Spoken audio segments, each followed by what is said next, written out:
Praise the lord. యేసునామ స్మరణ అనే ఉదయకాల కార్యక్రమానికి మీ అందరికీ ఆహ్వానం. ఈ ఉదయకాలం ఎలా ఉన్నారు? లేచారండి?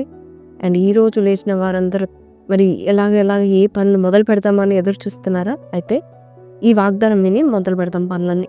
కొలస్సీ 3:23 మీరేమి చేసినను అది మనుషుల నిమిత్తము కాగా ప్రభు నిమిత్తమని మనస్ఫూర్తిగా చేయుడి, మీరు ప్రభువైన క్రీస్తునకు దాసులై ఉన్నారు.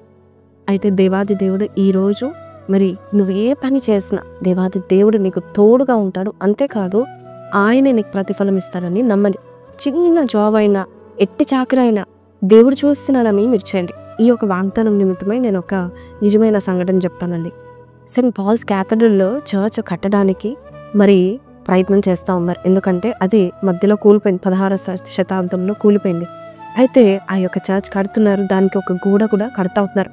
ముగ్గురు చాలా సీరియస్గా మరి ఆ పని నిమిత్తము ఎన్నుకోబడ్డారు.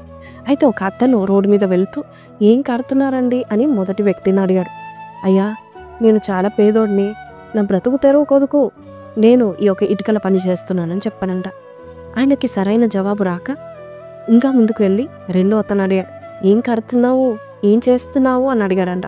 అన్నప్పుడు ఆ రెండో వ్యక్తి అంటున్నాడంట, నేను ఇటుకల పనిలో నేర్పరిగలవాడను, నేను మేస్త్రి పనిలో నేర్పరిగలవాడను, కాబట్టి నేను ఈ పనిలో స్పెషల్ ప్రొఫెషనల్ కాబట్టి నన్ను ఎన్నుకున్నారు, నేను ఇక్కడ చేస్తున్నాను అన్నాడంట.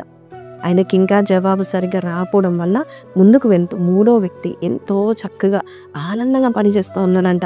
ఈయనైతే సరిగ్గా జవాబు చెప్తాడని చెప్పి, అయ్యా ఏం చేస్తున్నావయ్యా కాస్త చెప్పయ్యా అని అడిగినప్పుడు ఆయన అంటాడంట, నేను ఒక మహా గొప్ప దేవుని యొక్క ఆలయం కట్టడానికి ఇటువంటి పనికిరాని వాడిని, ఈ చేతుల కష్టార్జితము, ఈ చేతులతో నేను కడుతున్నానంటే దేవుడు నన్ను అర్హునిగా చేసినందుకు ఎంతో ఆనందంగా కడుతున్నాను అంటున్నాడు. ఏంటి చర్చ్ మహా గొప్ప దేవుందా అని అడుగుతాడు.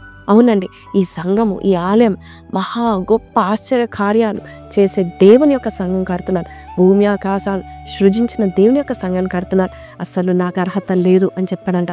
అప్పుడు ఆ వ్యక్తికి మంచి ఆన్సర్ దొరికింది. నిజమే కదండి, మనము కూడా మనం చేసే పనులు అయ్యో ఎంత విసుకుంటాం, ఎంత కంప్లైంట్ చేస్తూ ఉంటాం, ఎంత ఫిర్యాదు చేస్తూ ఉంటాం మేనేజర్స్ గురించి, పక్కన తోటి పనివారి గురించి, లేక సరిగా ఫుడ్ పెట్టలేదని, సరిగా ఏ పని మనం ఎంత పని చేసినా మనం గుర్తింపు రావట్లేదని సన్నుక్కుంటూ నసుక్కుంటూ చేస్తూ ఉంటారు. కానీ దేవుని యొక్క వాక్యం సెలవిస్తుంది, నువ్వే పని చేసినా గుర్తించుకో, దేవుని నీకు ఇచ్చే, ఎందుకంటే దేవుడు రివార్డర్, దేవుడు నీకు ఫలాన్ని ఇచ్చేవాడు. ఈరోజు నువ్వు ఏ పని పూనుకుంటున్నా సంతోషంగా చేయండి.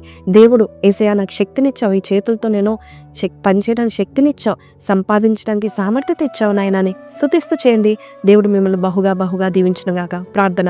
పరిశుద్ధుడా మహోన్నతుడగు తండ్రి, మా యెడల నీకున్న కార్యాలు అయ్యా ప్రణాళిక అనేకంలో, కానీ అయ్యా మేము సనుకున్నాం, బాధపడుతున్నాం, ఇది నేనెందుకు చేయాలి, అది నేనెందుకు చేయాలని బాధపడుతున్నామేమో, కానీ నీవు మా ద్వారా ఈ లోకంలో అయ్యా ఈ పని నిమిత్తం మమ్మల్ని ఎన్నుకున్నందుకు నీకు వందనాలు. అది సేవా పనే కావచ్చు, సెక్యులర్ జాబే కావచ్చు, బిజినెసే కావచ్చు, ఇంటి పనే కావచ్చు, వంట పనే కావచ్చు, ప్రతి ఒక్క విషయంలోనైనా ప్రభా సంతోషంగా నీ నిమిత్తం పనిచేసి నిన్ను మహిమపరిచే రీతిలో మా జీవితం ఉండులాగిన సాయం చేయమని యేసు పరిశుద్ధ నామంలో అడిగి వేడుకుంటున్నాం తండ్రి, ఆమెన్.